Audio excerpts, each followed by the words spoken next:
Bonjour, cette semaine Canada 21 revient sur l'annonce de GDF Suez qui vend une partie de ses intérêts canadiens. Les anglophones loin des problématiques concernant la sauvegarde du français au Canada et les événements à ne pas rater si vous résidez au Canada.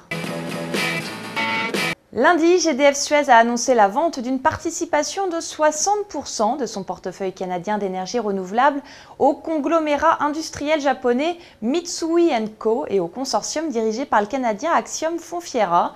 Chacun des acheteurs détiendra 30% dans la nouvelle co-entreprise et GDF Suez restera l'actionnaire majoritaire.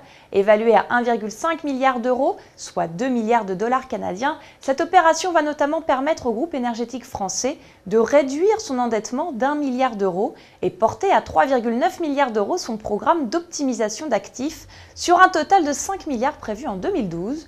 Une annonce qui devrait donc impliquer d'autres cessions ou déconsolidations avant la fin de l'année. 8 Canadiens francophones sur 10 pensent que leur langue est en danger. C'est la conclusion d'une étude menée par le ministère du Patrimoine canadien, reprise par le journal l'Ottawa Citizen. Conduit par le département des langues officielles, le rapport souligne également que les anglophones ne voient toujours pas de menace à la pérennité du bilinguisme, qui fait une des spécificités du pays de l'érable.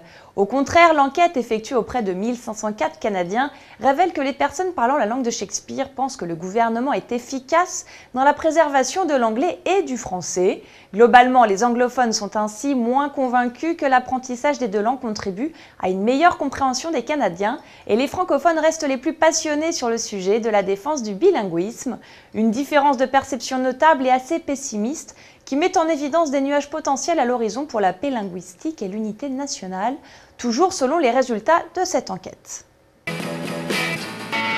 Et les événements à ne pas manquer si vous êtes francophone et que vous résidez au Canada, De rouillé d'os arrive sur les écrans canadiens cette semaine, le chef-d'œuvre de Jacques Audiard présenté en compétition officielle lors du Festival de Cannes 2012 avec à l'affiche Matthias Schoenaerts et Marion Cotillard est déjà très attendu par de nombreux Canadiens. L'histoire, un homme et une femme se rapprochent après que celle-ci eut subi un accident, lui ayant fait perdre ses jambes, à voir dans toutes les bonnes salles de cinéma. À Vancouver, le 21 décembre, vous pourrez assister à l'événement Le Jour le plus court, une journée dédiée au court-métrage à la Simon Fraser University. Plusieurs sélections de travaux d'étudiants de la FEMIS, l'École nationale supérieure des métiers de l'image et du son de Paris, ou de l'édition 2012 de My French Film Festival y seront présentés. Le détail sur lejourlepluscourt.com. À Montréal, jusqu'au 22 décembre, vous pourrez vous rendre au Salon des métiers de Montréal, place Bonaventure. Près de 384 créateurs seront présents. L'occasion aussi de peut-être trouver quelques idées de cadeaux pour Noël. L'entrée est gratuite, plusieurs informations sur le site qui s'affiche à votre écran.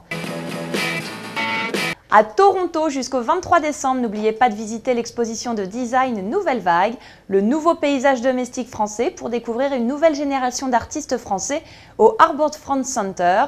Plus d'informations sur le lien qui s'affiche en bas de votre écran. À la semaine prochaine!